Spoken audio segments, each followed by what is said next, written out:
Bem, para os cristãos, hoje é o dia de celebrarmos a Páscoa. E, infelizmente, para muitos, não há um significado da Páscoa. Para nós, os cristãos, o significado é muito grande, porque a Páscoa significa vitória, vitória de nosso Senhor e Salvador Jesus Cristo sobre a morte. O apóstolo Paulo podia dizer: onde está, ó morte, o teu aguilhão?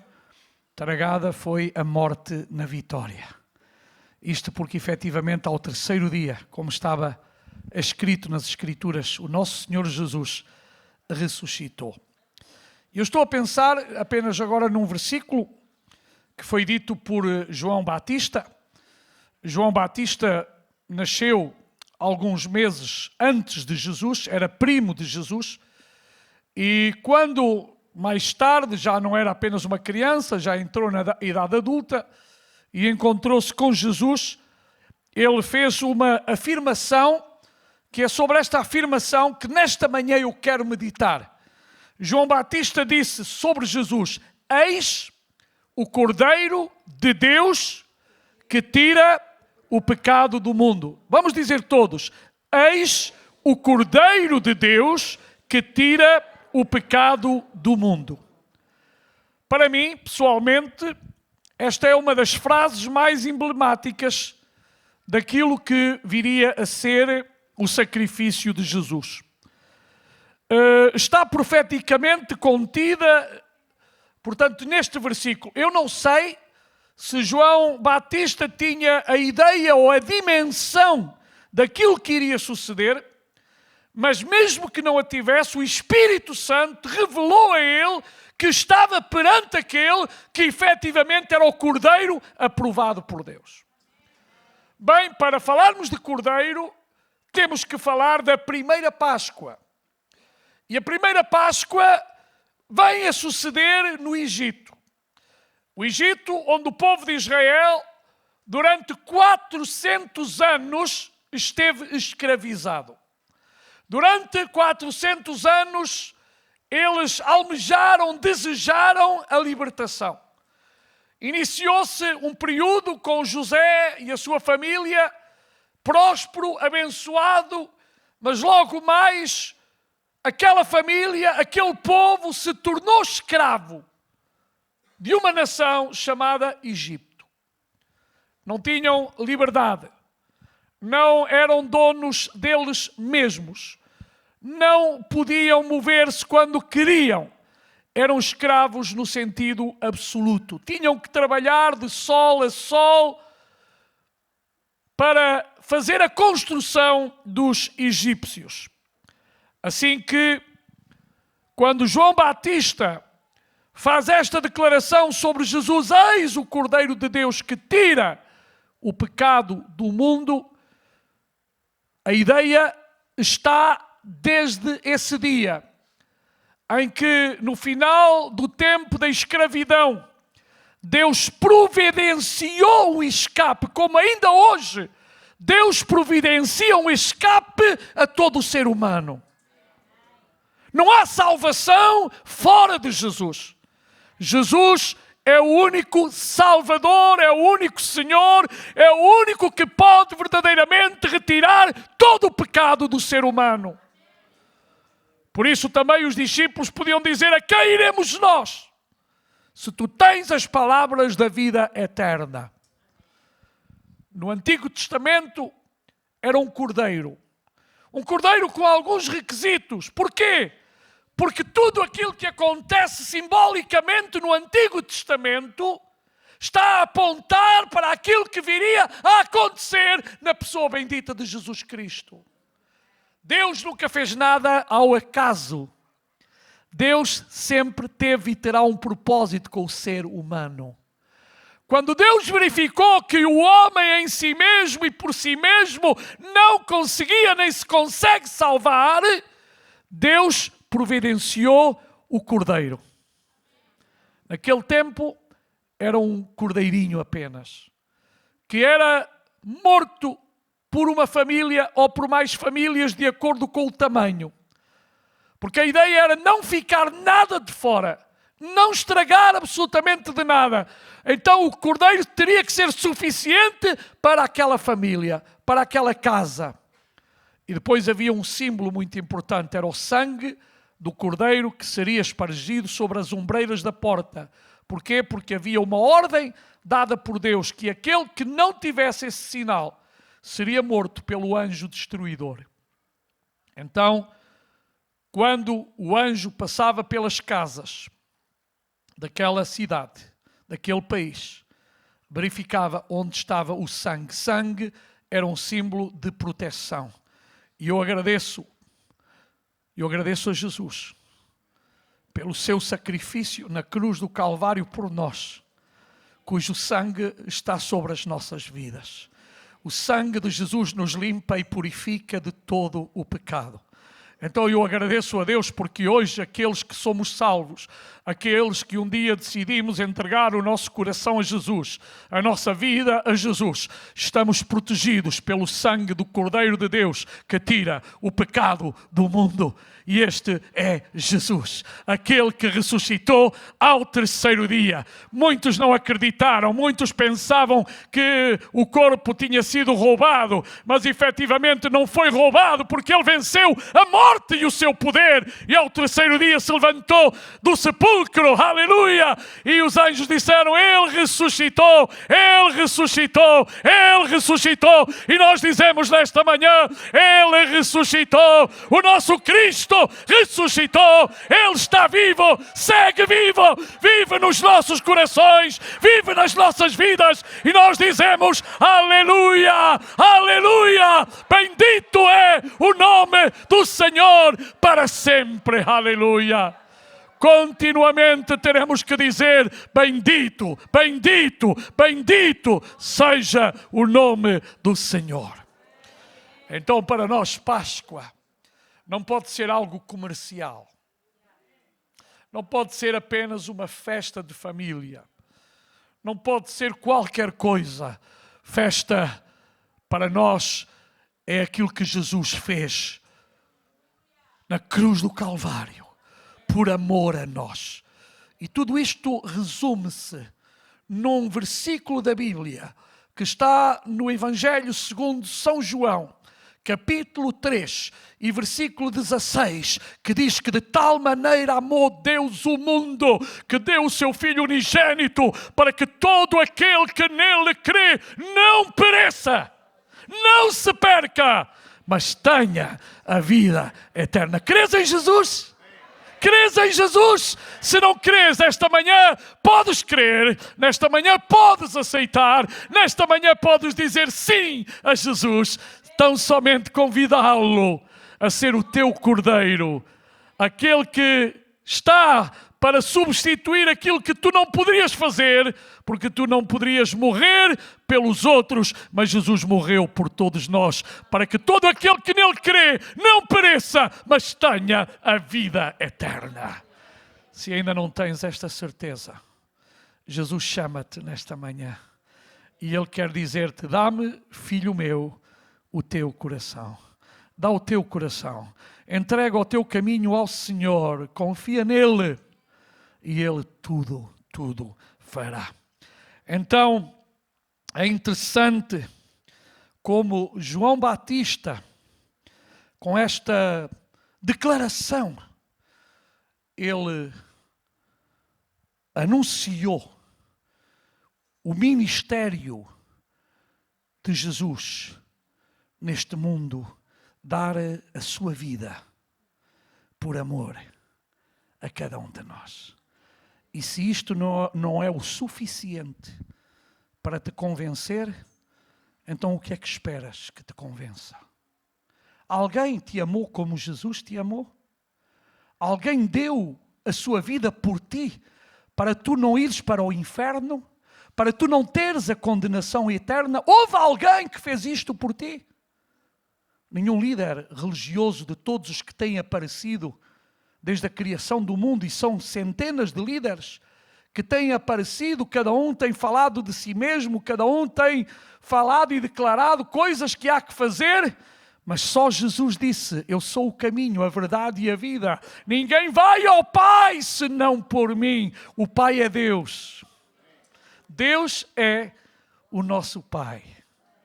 Talvez tu tenhas uma imagem distorcida de um pai, mas a verdadeira imagem de pai está em Deus. E todos os pais temos que imitar Deus. Deus deu. Jesus se entregou como preço daquilo que nenhum podia pagar, daquilo que nenhum de nós podia fazer. Por isso Jesus está tipificado naquele cordeiro sem mancha, sem nada, sem defeito. E em Jesus, diz a Bíblia, nunca houve pecado nele. Então, não há coisa mais bonita que o cordeiro para tipificar o cordeiro de Deus, Jesus Cristo. Então, aquele cordeirinho inocente, vocês sabem, se há um animal que é inocente, mesmo quando vai ao matadouro, quando vai para ser morto, aquele cordeiro não se apercebe. Há animais, eu não sei quantos de vocês já estiveram, por exemplo, na matança de um porco. Parece que o porco adivinha que vai ser morto e faz um barulho tremendo. Agora, o cordeiro é aquele animal, e quem também conhece de cordeiros, que o levam à morte e o cordeirinho nem se apercebe. É fofinho, não é? O cordeirinho é fofinho. Então, ele entregou-se. Sabe uma coisa? Não foram os romanos, não foram os judeus que mataram Jesus. Foi Jesus que se entregou por ti e por mim. Ele tinha poder e autoridade para terminar ali todas as coisas, mas ele decidiu amar-te. Ele decidiu amar-me. Ele decidiu amar-nos. E por causa do seu amor, nós vemos-lo a sofrer na cruz do Calvário. E não foi um sofrimento qualquer, foi um sofrimento atroz, horrível, um sofrimento onde sangue esteve envolvido, onde chicotadas, e finalmente foi até à morte, e morte de cruz, pregado naquela madeiro, e fez tudo isto. E inclusive foi abandonado pelo próprio Pai. E é quando ele está naquele sofrimento, em que ele diz ao próprio Pai: Pai, se é possível, passa de mim este cálice. Mas ele acrescenta algo tremendo que tem a ver com amor por ti e por mim. Todavia, não se faça a minha, mas a tua vontade. E a vontade de Deus era e é que todo homem seja salvo e venha ao conhecimento da verdade. Só a verdade liberta. Só Jesus liberta. Enquanto tu não tenhas Jesus na tua vida, tu és um escravo. Da mesma maneira que o povo de Israel foi escravo por 400 anos. Tu podes até dizer que eras livre. E muitas vezes um simples vício te tem amarrado de tal maneira que tu não tens força suficiente para o deixar. Mas tu dizes que és livre. Eu quero dizer-te que tu não és livre. Eu sem Cristo não era livre. Nós sem Cristo não somos livres. Mas em Cristo alcançamos a liberdade. Uma liberdade espiritual. Uma liberdade que nos dá a capacidade de falar com Deus e chamar-lhe Papá. Pai nosso que estás nos céus, santificado seja o teu nome. É meu Pai, pode ser teu Pai. Já é vosso Pai de alguns, mas ainda não é Pai de todos. Mas Ele quer ser Pai de todos. Há uma ideia que passa na religião tradicional, é todos somos filhos de Deus. Essa é uma das grandes mentiras que se diz. Todos somos criaturas.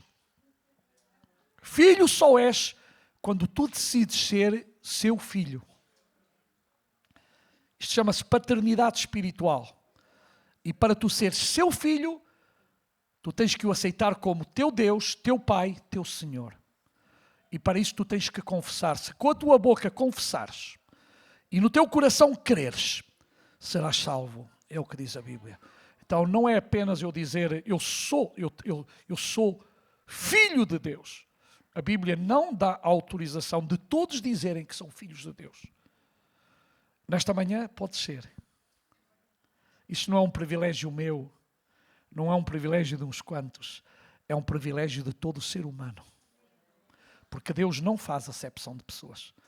Agora Deus declara-se como o Senhor e o Salvador do mundo. E tu tens que aceitar este Cordeiro de Deus. E como diz, remove o pecado do mundo. Não há nada, não há ninguém que possa tirar os nossos pecados, a não ser a pessoa bendita de nosso Senhor e Salvador Jesus Cristo, através do seu sacrifício. Você pode não entender, e há muita gente que não entende o porquê Jesus, o Verbo se fez carne, habitou entre nós e foi até à morte e morte de cruz. Mas se tu entenderes bem, vês neste aspecto o amor de Deus sobre as nossas vidas. Deus não nos abandonou à deriva. Deus não nos deixou continuar escravos. Tu hoje só és escravo se quiseres. Hoje é o dia da libertação. Hoje é o dia da esperança. Hoje é o dia da manifestação de nosso Senhor e Salvador Jesus Cristo na tua vida, se tu o aceitares como Senhor e Salvador, se tu o convidares a entrar no teu coração. Então, vocês em casa podem abrir Êxodo, capítulo 12, e vocês vão ver todo o simbolismo da Páscoa, como começou a Páscoa, o porquê da Páscoa. E depois o apóstolo Paulo faz uma grande declaração dizendo: Cristo, nossa Páscoa, que foi crucificado por nós. A verdadeira Páscoa, afinal de contas, nem foi a Páscoa israelita, nem a outra qualquer Páscoa. Jesus é a nossa Páscoa. Foi Jesus que se entregou como cordeiro, que foi até à morte, diz que não abriu a sua boca. É interessante esta expressão dos evangelhos. Ainda quando o injuriavam, não abriu a sua boca. Podia-os ter mandado matar a todos. Podia ter soprado e todos ficavam ali mortos. Mas ele não o fez. Como cordeiro, foi até à morte e morte de cruz. Ele sabia para que tinha vindo. Não foi um suicídio. Foi uma substituição. Nós é que teríamos que ter ido à cruz. Nós é que teríamos que ter morrido.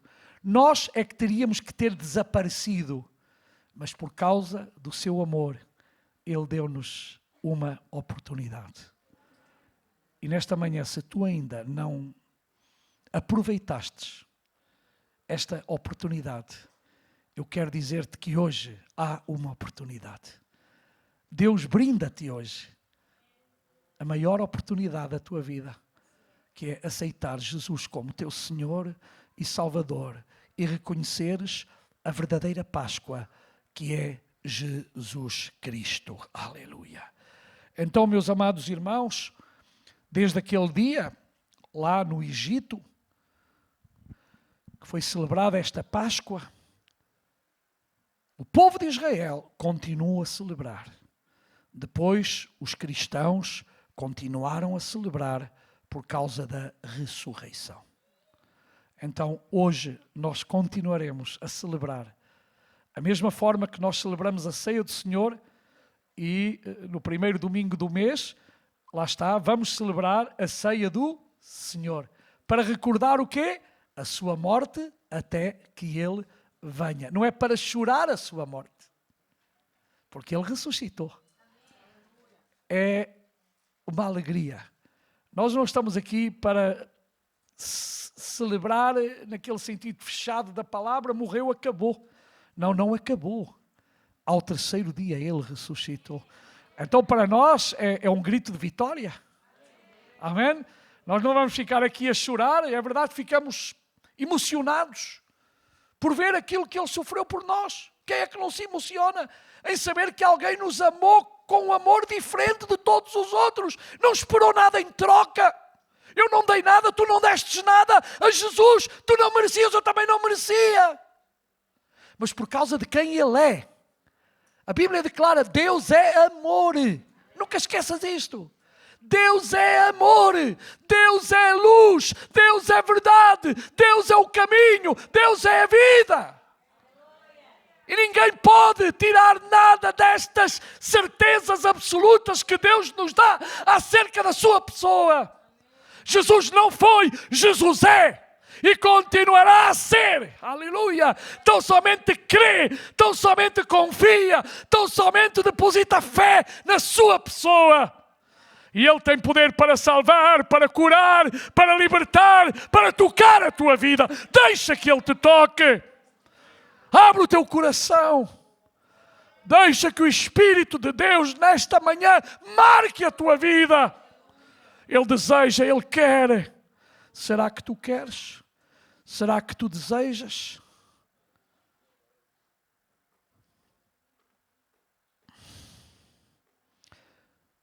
O cordeiro, primeiro cordeiro, o cordeiro lá no Egito, era um cordeiro passageiro, era um cordeiro momentâneo. Jesus é o cordeiro definitivo. Cada ano eram mortos cordeiros, eram feitos sacrifícios. A partir de Jesus, Ele só exige de nós o sacrifício do louvor, da adoração, do reconhecimento da sua pessoa, da sua grandeza, da sua autoridade, do seu poder. Não precisamos mais de cordeiros. Há, infelizmente, algumas igrejas por aí que levam um cordeirinho, já estão a fazer outra vez sacrifícios, não entenderam nada de nada. Há muita gente que não entende nada de nada. Não entende que o Antigo Testamento apenas prefigurava aquilo que Jesus viria a fazer. Querem tornar a igreja cristã judaica. E a igreja é cristã, não é judaica. Tem raízes judaicas, mas não é judaica. Tem princípios judaicos, mas não é judaica. A igreja é de Cristo. Por isso Jesus disse, eu edificarei a minha igreja e as portas do Hades não prevalecerão contra ela. A igreja, a centralidade da igreja será sempre Jesus Cristo. A Ele toda a glória, toda a honra e todo o louvor pelos séculos dos séculos. Ele é que é a cabeça da igreja. E é diante dele que nos dobramos. E é só a Ele que adoramos. Eu costumo dizer isto e volto aqui a repetir quantas vezes façam falta. Não use a palavra adoro para nada mais, por favor. Agora usa muitas vezes para Deus, todas as vezes que quiseres para Deus, mas não uses a palavra adoração para coisas banais, supérfluas, humanas, coisas que não são para ser adoradas. Ao Senhor teu Deus adorarás e só a Ele servirás. Por favor, retira esse vocábulo da tua ideia quando é eu adoro comida, eu adoro isto. Tu não adoras nada comida, se adoras comida, o teu Deus é a comida. Tu adoras a Deus. E adoras em espírito e em verdade, porque nós não vemos a Deus, mas Ele está aqui, aleluia! E Ele quer manifestar-se nesta manhã na tua vida. Vamos orar ao Senhor. Pai querido, Pai amado, eu te agradeço pelo verdadeiro sentido da Páscoa, por aquilo que Tu fizestes por mim, pelos meus irmãos, pelos amigos, por todos os que estão aqui. A verdadeira Páscoa só tem valor se tu estás no centro. A verdadeira Páscoa só tem valor quando nós falamos do Cristo ressuscitado de entre os mortos. Aquele que está vivo. Aquele que quer viver em cada coração. Aquele que nos tira da escravidão do pecado. Aquele que nos limpa pelo sangue de Jesus. E o Teu sangue nos limpa e purifica de todo o pecado, Senhor. E nesta manhã queremos Te pedir perdão pelos nossos pecados. Limpa-nos com o Teu sangue, Senhor. Não permitas que o pecado domine sobre as nossas vidas. Mas ajuda-nos a verdadeiramente fazermos culto a Ti, em verdadeiro sacrifício de louvor. de um coração agradecido, de uns lábios gratos. Pai, Tu estás a ver cada coração, cada vida na Tua presença. Só Tu conheces. Se há alguém que nos conhece, és Tu. Se há alguém que nos ama, és Tu. Se há alguém que nos quer tirar da escravidão, és Tu. Se há alguém que nos quer dar felicidade, és Tu. Enquanto a igreja está orando, eu gostava de perguntar se nesta manhã entre nós está alguma criança, algum adolescente, algum jovem, algum adulto, alguma senhora, algum cavalheiro, que nesta manhã já reconheceu o que é a verdadeira Páscoa. E a verdadeira Páscoa é aceitar o sacrifício e a ressurreição de Jesus. Jesus está vivo. E Ele quer viver no teu coração e na tua vida. Se alguém, levanta a tua mão como um sinal. Não tenhas vergonha, não tenhas medo. Eu não sei se porventura está entre nós alguém que ainda não aceitou Jesus. Mas nesta manhã quero dizer, eu preciso de Jesus na minha vida. E este convite é para ti. Este convite é para ti. Não rejeites, não desprezes este convite. Jesus ama-te.